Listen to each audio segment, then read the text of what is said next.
Next up, we have Frank Smyth. He's the Executive Director of Global Journalist Security out of Washington, D.C. He's also works in journalist security with the Citizens to Protect Journalists. Thank you, Natalie. It's a pleasure to be here at VCU, where I have some connections to Natalie and faculty and also alumni, and with such an accomplished and eclectic group. I'm looking forward to the discussion afterward, which I think will be the most interesting. What I'm going to talk about is extremism, violence, and communication, and how it affects the press, which is my particular area of expertise. And I'm going to talk about three things: changing technology, changing terrorist groups, that we could define them differently, and then changing tactics, and what that means for communication, the free flow of information, and also the press. Back in Vietnam, it would take several days for images, video, still images, audio files to make their way from the front lines to Saigon, be flight over to New York, and then getting broadcast on the air. Print stories also had a delay factor. So news was something that was happening after battles occurred, right? It had no impact on the actual battlefield. In Central America by the 1980s, that time gap shortened to a half day to a day in terms of the lag between images being captured and then actually making news. By the late 1990s in the Balkans, in Kosovo and elsewhere, we started to see a greater immediacy. And since the 2000s, and of course today, there's an immediacy in terms of reporting information, which means not only journalists, but anyone can report information or news which can have real-time actionable consequences on the battlefield. So military belligerents, people engaged in warfare, governments, insurgents, militia groups, paramilitary groups, all have started to see disseminators of information, which could be journalists, citizen journalists, as potential threats. And I think that's changed, and it's also helped change the way extremist groups have started to use communication and also see threats.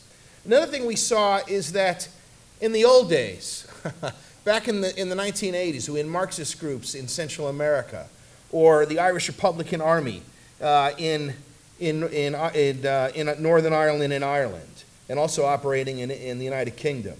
And when you had Palestinian groups, the Palestinian Liberation Organization, even Colombian drug cartels, organized crime groups, all of these groups to some degree were concerned about their image, number one, to varying degrees, but they were concerned about not being painted in a certain way, and they saw journalists as a necessary vehicle or even a necessary evil to help disseminate their message, that they needed the press to get their message out, because they were somehow concerned about their image in very different ways, but none of them wanted to be painted as committing gratuitous violence against civilians, right? That was something that I think all those groups had in common. Even Saddam Hussein, when he ran Iraq, was somewhat concerned, in a very different way from other world leaders, about his image. And even Al-Qaeda, through the late 1990s and into the 2000s, was concerned about its image and did not want to be pegged for gratuitous violence against Muslim civilians in a number of countries,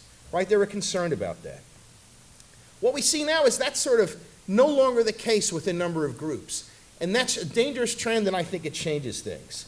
And it started, the first time we've seen it, or I've noticed it, and had colleagues noticed it, was with Mexican organized crime cartels, drug syndicates operating in Mexico, especially in the late 2000s, where they would commit violence against their rivals. They would commit violence against journalists who they thought were getting too close or reporting stories they didn't like.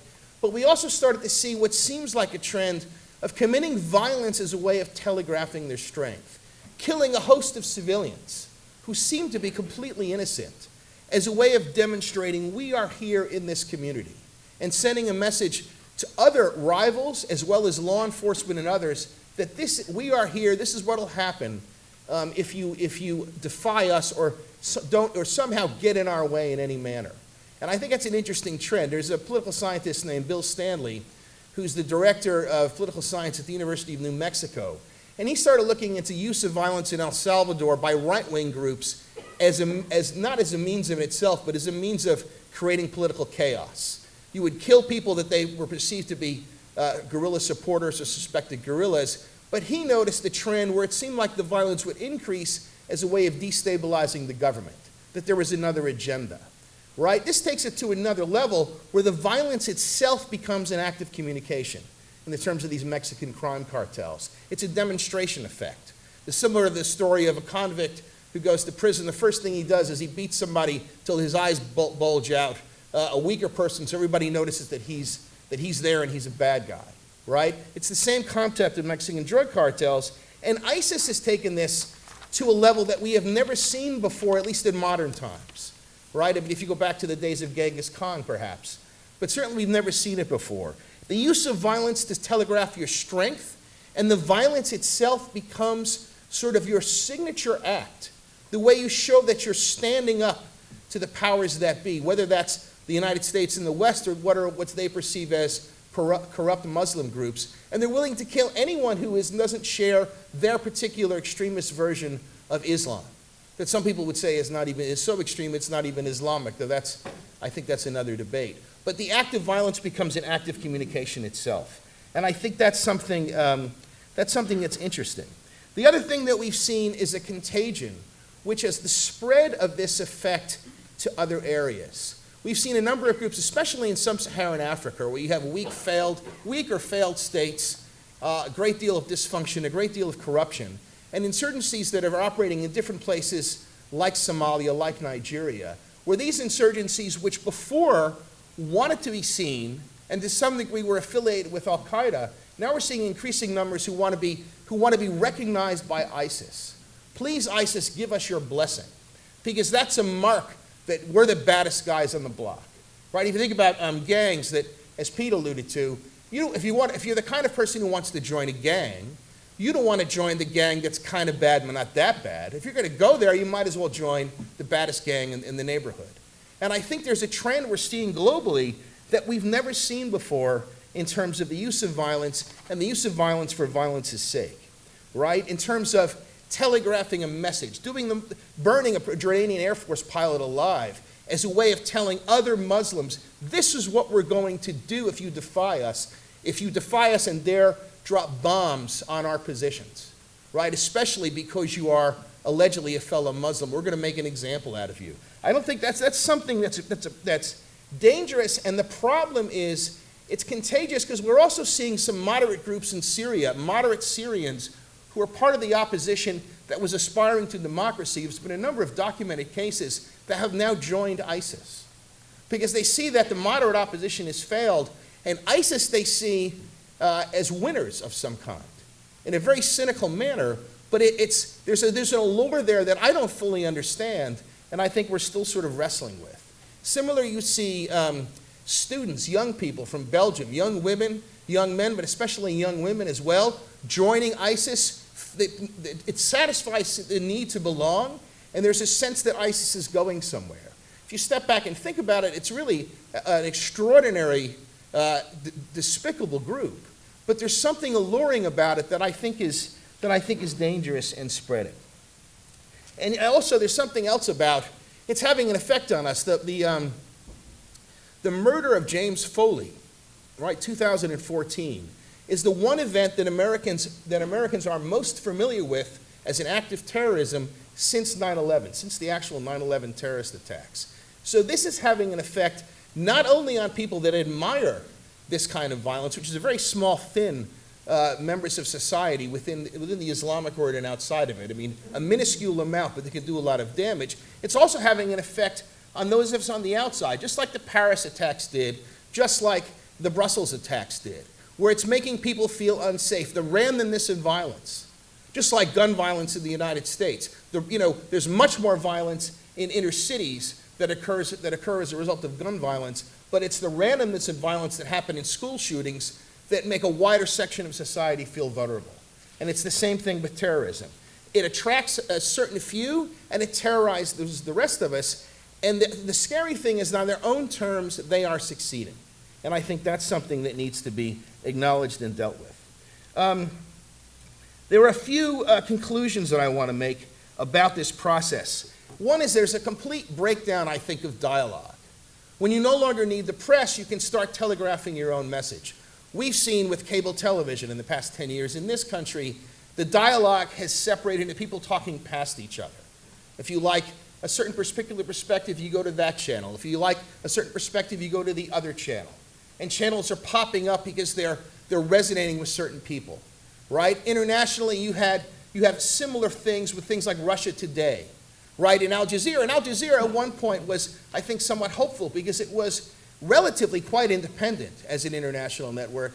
Now it's become much more of a mouthpiece in serving the interests of the government of Qatar, which always subsidized it but didn't control it as much. But what we're seeing is an absence of dialogue, people using communication, finding ways to use existing communication, or just going directly to social media to telegraph their message in a way that we're no longer talking to each other. It seems that everyone's talking past each other.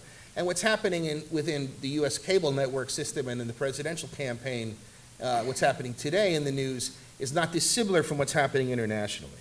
The other thing is that back in the 70s and the 80s, you had groups like the Irish Republican Army.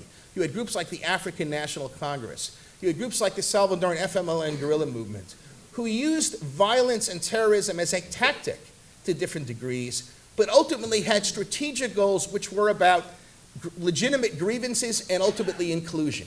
And all three of those groups are now part of the political systems in their respective nations, with the ANC being in power as well in South Africa and the FMLN being in power in El Salvador. These are those kind of groups that were labeled terrorist were later brought back into the system. Though, I think we miss those groups because they're very different from what we're seeing today with ISIS, Boko Haram, and other groups, right? Where I think the religious appeal, the Islamic appeal, I think is almost insignificant. It's the notion that these are the strong guys in the block, these are the people they want to be associated with to project that image of strength, which seems so important. The other thing that I think is worth noting, as I said before, using violence as a form of communication is a subset of that. The other thing that I think I want to talk about, which gets to what Pete was talking about, is there's a radicalization effect, right? When you're in an organization that starts to take a more strident tone, it's very easy for that to develop a momentum of its own. And I remember in 1994, the Nation of Islam, Minister Farrakhan has long led the Nation of Islam, at least since the death of Elijah Muhammad.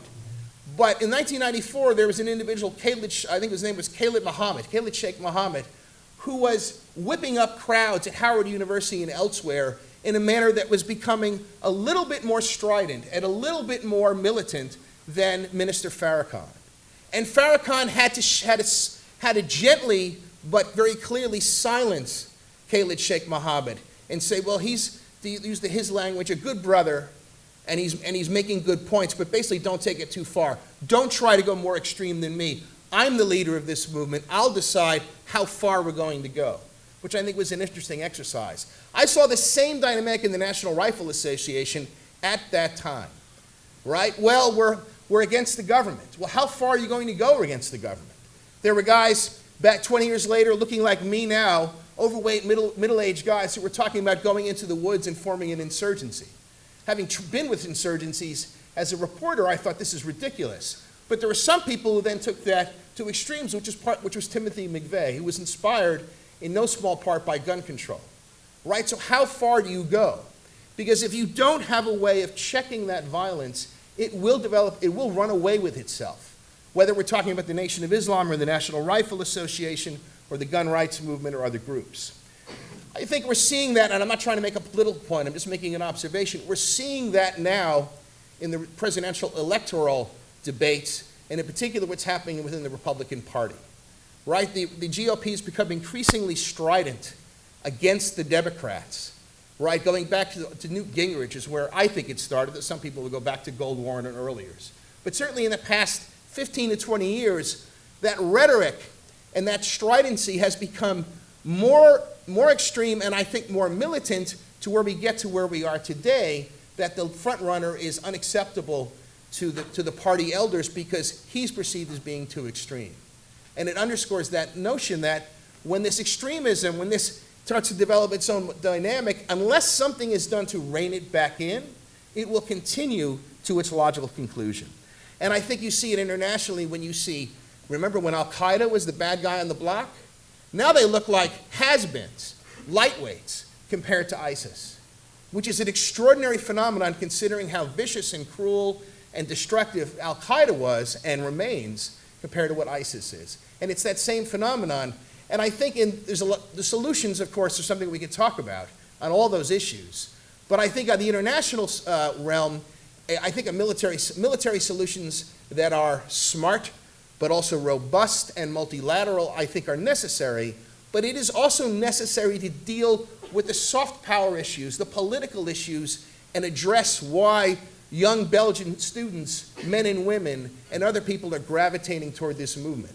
Because it's that allure that in the long run is more dangerous than even the weaponry and the bombs. Thank you. Thank you.